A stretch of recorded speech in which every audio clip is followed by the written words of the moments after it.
Hello friends, welcome to SK Barala study.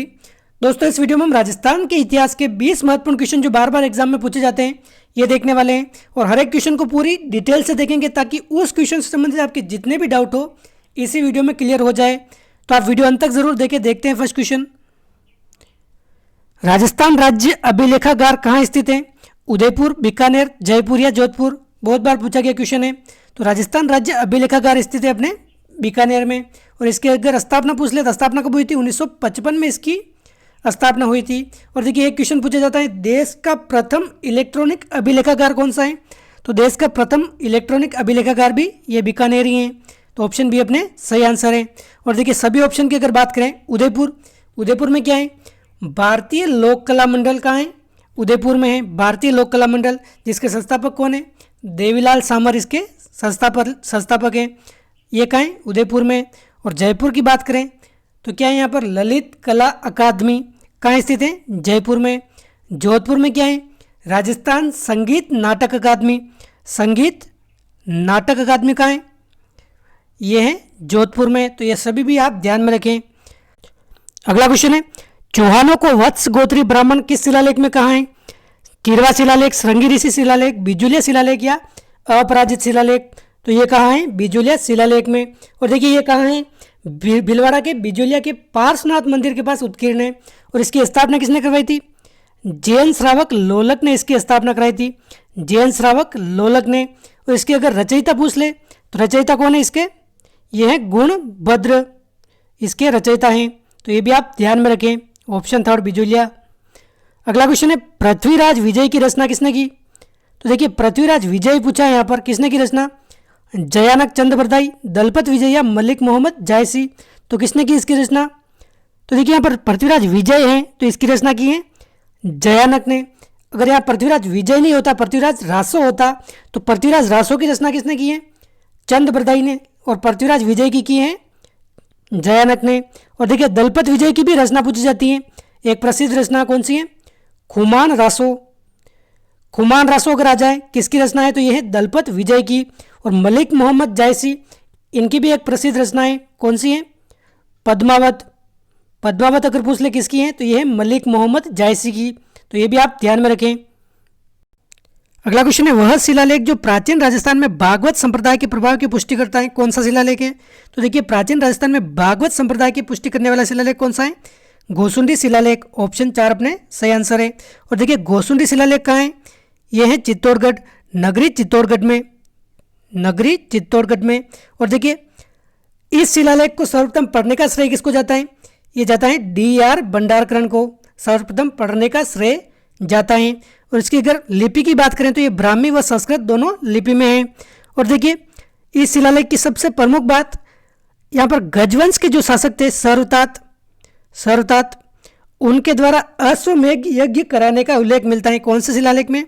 गोसुंडी शिलालेख में। तो ये भी आप ध्यान में रखें। और देखिए गटियाला शिलालेख कहाँ है? ये जोधपुर में स्थित है। कुंभलगढ़ शिलालेख ये अपने कुंभलगढ़ में स्थित है। और बिजुलिया शिलालेख हमने अभी बात कर ही ली है।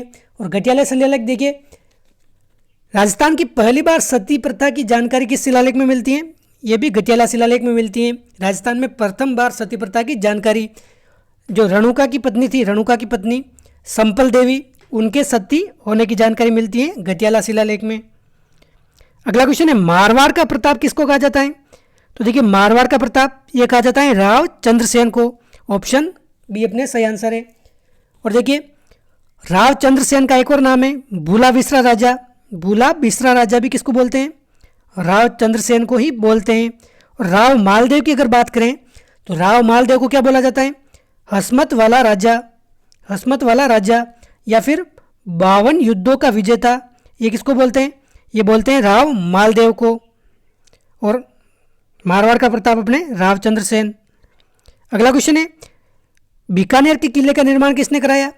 राय सिंह, दलपत सिंह, गंगा सिंह या अनूप सिंह? तो बीकानेर के किले का निर्माण करवाने को वाले कौन है? ये हो जाएंगे अपने राय सिंह। ऑप्शन फर्स्ट अपने सही आंसर है। और देखिए बीकानेर के किले को और क्या बोलते हैं? जूनागढ़ किले के नाम से भी जानते हैं, जूनागढ़ किले के नाम से। और क्या इस किले को जमीन का जेवर भी कहते हैं, जमीन का जेवर। ये भी बीकानेर के किले को ही कहते हैं, जिसका निर्माण किसने कराया था? राय सिंह ने।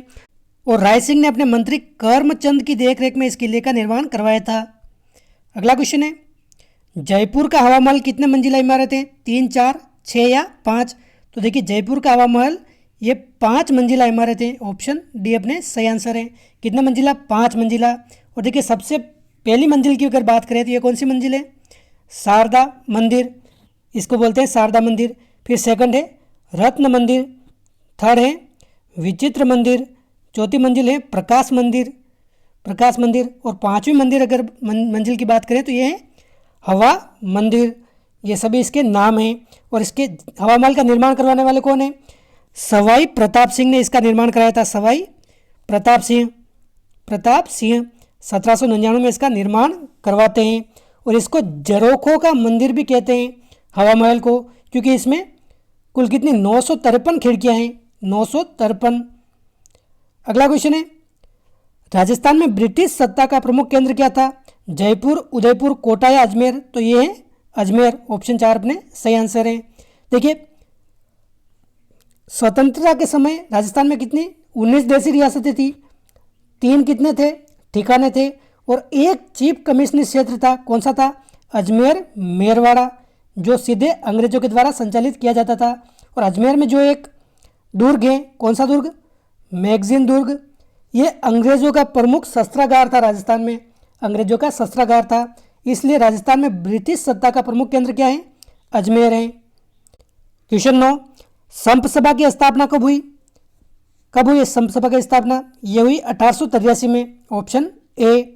और देखिए इसकी स्थापना किसने की? गोविंद गिरी ने इसकी स्थापना की, गोविंद गिरी ने। और देखिए गोविंद गिरी के बारे में जितने भी महत्वपूर्ण क्वेश्चन है वो सब हमने पहले ही देख लिए, आप जाकर देख सकते हैं, हमारे चैनल पर वो वीडियो उपलब्ध है। 1883 में की संप सभा की स्थापना।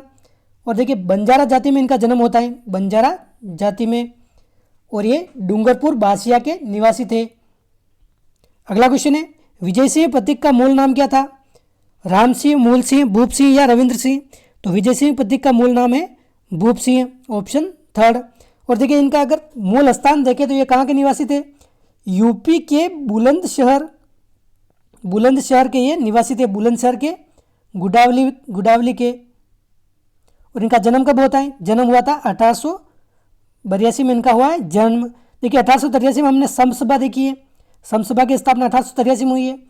उसके जस्ट 1 साल पहले इनका हुआ है जन्म। तो ये आप ध्यान में रखें, सीधा सा याद रख सकते हैं आप इनके। और इनके एक क्वेश्चन आता है, विजय सिंह प्रतीक कौन सी जाति से संबंधित थे? तो ये गुर्जर परिवार में इनका हुआ है जन्म, तो ये भी आप ध्यान में रखें। अगला क्वेश्चन है, डूंगरपुर प्रजामंडल की स्थापना कब हुई? 1931, 44, 38 या 1946? तो डूंगरपुर प्रजामंडल की स्थापना हुई है अपने 1944 में। ऑप्शन बी हो जाएगा इसका सही आंसर।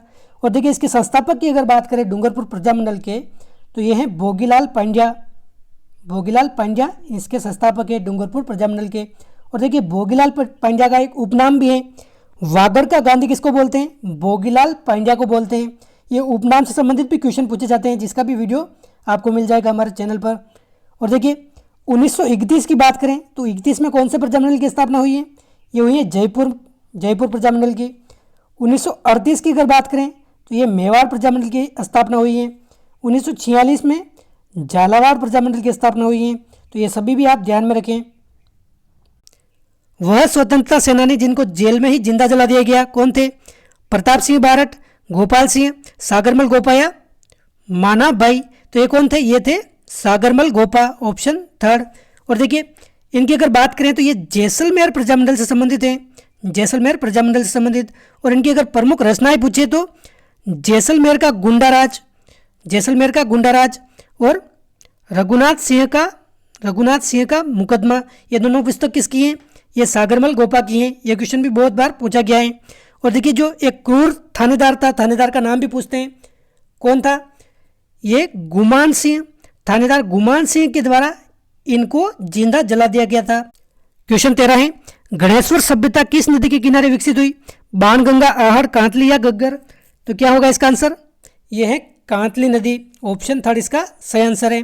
और ये कौन से जिले में है? सीकर जिले में गणेश्वर सभ्यता विकसित हुई। और देखिए इसके अगर खोजकर्ता पूछ लेते हैं कौन है? रतन चंद्र अग्रवाल इसके खोजकर्ता हैं गणेश्वर सभ्यता के। और इस सभ्यता की अगर विशेष बात पूछे तो मछली पकड़ने का कांटा इस सभ्यता से मिला है, मछली पकड़ने का कांटा, और तांबे से निर्मित एक कुल्हाड़ी भी यहाँ से मिली है गणेश्वर सभ्यता से। और देखिए हमने कल एक क्वेश्चन देखा था, घग्गर नदी के किनारे कौन सी सभ्यता विकसित हुई? ये कालीबंगा सभ्यता, हनुमानगढ़। आहड़ नदी, इसके किनारे आहड़ सभ्यता, उदयपुर। अगला क्वेश्चन है, राजस्थान का टाटा नगर किसको कहा जाता है? या पहले कहा जाता था भागौर, गणेश्वर, बेराट या टोंक? तो ये कहा जाता था टोंक, ऑप्शन डी। और देखिए टोंक में एक स्थान है रेड सभ्यता, यहाँ से लोहे के विशाल मात्रा में भंडार प्राप्त हुए हैं, इसलिए यहाँ रेड टोंक को राजस्थान का टाटा नगर कहा जाता है। अगला क्वेश्चन है, नागौर दरबार कब आयोजित हुआ था? 1570, 80, 1569 या 72? तो यह होता 1570 में, ऑप्शन फर्स्ट इसका हो जाएगा सही आंसर। देखिए 1570 में जब अकबर ने अजमेर की यात्रा की थी, उस समय ही नागौर दरबार का आयोजन किया गया था। और किसके सहयोग से किया गया था? ये आमेर के राव भारमल के सहयोग से किया गया था नागौर दरबार का आयोजन, आमेर के राव भारमल के सहयोग से। और देखिए उस समय नागौर में अकाल पड़ा था, तो नागौर में अकबर ने एक तालाब का निर्माण कराया था। कौन सा तालाब? शुक्र तालाब का निर्माण कराया था नागौर के किले में अकबर ने। तो ये भी आप ध्यान में रखिए, 1570 में शुक्र तालाब का निर्माण कराया था नागौर में। और देखिए जब एग्जाम में कोई भी क्वेश्चन पूछ लिया जाता है एक बार, तो उसके इर्द गिर्द जितने भी क्वेश्चन होते हैं वो सभी हमेशा के लिए महत्वपूर्ण हो जाते हैं। तो हमें सिर्फ इसका आंसर ही ध्यान नहीं रखना है, इसके जो भी महत्वपूर्ण फैक्ट बन सकते हैं वो भी हमें ध्यान रखना है। अगला क्वेश्चन है, सोमदेव किसके दरबार में था? पृथ्वीराज तृतीय, विग्रहराज चतुर्थ, राणा कुंभा या विग्रहराज तृतीय? तो देखिए सोमदेव विग्रहराज चतुर्थ का दरबारी कवि था, ऑप्शन सेकंड। और देखिए सोमदेव के बारे में क्वेश्चन पूछा जाता है, ललित विग्रहराज किसका ग्रंथ है, किसकी रचना है? तो ये सोमदेव की रचना है या ग्रंथ है, ये भी आपको ध्यान रखना है। और देखिए ये जो विग्रहराज चतुर्थ है, इसने अजमेर में संस्कृत पाठशाला का निर्माण कराया था, जिसको वर्तमान में 2.5 दिन का झोपड़ा कहते हैं। संस्कृत पाठशाला निर्माण किसने कराया था? विग्रहराज चतुर्थ ने। और इसकी दीवारों के ऊपर अपना जो प्रसिद्ध नाटक है हरिकेली, ये लिखवाया था। तो ये भी आप ध्यान में रखें, ये नाटक किसका है? विग्रहराज चतुर्थ का। अगला क्वेश्चन है, मत्स्य संघ का नाम किसके सुझाव पर रखा गया था? तो देखिए के.एम. मुंशी, शोभाराम कुमावत, उदयभान सिंह या सरदार वल्लभ भाई पटेल? तो मत्स्य संघ का नाम के.एम. मुंशी के सुझाव पर रखा गया था। क्या है मत्स्य संघ? तो देखिए राजस्थान का एकीकरण 7 चरणों में पूरा हुआ था। प्रथम चरण जो था उसका नाम क्या था? मत्स्य संघ। और इस चरण में अलवर, भरतपुर, धौलपुर व करौली, ये तो 4 रियासतें और एक ठिकाना था निमराना ठिकाना, इन सभी को मिलाकर मत्स्य संघ का निर्माण किया गया था। कब किया गया था? 18 मार्च 1948 को। ये डेट भी आप ध्यान रखें। अगला क्वेश्चन है, चेतावनी चुंगटिया किसकी रचना है? तो किसकी रचना है चेतावनी चुंगटिया? ये केसरी सिंह बारठ की रचना है, ऑप्शन थर्ड। और देखिए इसमें पूछ ले कितने सोरठे हैं? तो इसमें 13 सोरठे। सोरठे का मतलब क्या है? दोहे, 13 दोहे हैं इसमें। अगला क्वेश्चन है, किस शासक ने पुरंदर की संधि में महत्वपूर्ण भूमिका निभाई थी? मिर्जा राजा जयसिंह, सवाई जयसिंह, मानसिंह या प्रताप सिंह? तो देखिए पुरंदर की संधि किस किस के मध्य हुई थी? शिवाजी व औरंगजेब के मध्य, मतलब मराठा व मुगलों के मध्य हुई थी पुरंदर की संधि। कब हुई थी? 11 जून 1665 इस दिन हुई थी पुरंदर की संधि। और इसमें जो प्रमुख भूमिका निभाने वाले कौन थे? आमेर के मिर्जा राजा जयसिंह, ऑप्शन फर्स्ट इसका हो जाएगा सही आंसर। और यह संधि कब हुई थी? 11 जून 1665 को यह संधि हुई थी शिवाजी व औरंगजेब के मध्य। स्वतंत्रता प्राप्ति के समय राजस्थान में देशी रियासतें कितनी थी? तो देखिए ये क्वेश्चन हम पहले भी देख चुके हैं। 19 देशी रियासतें थी।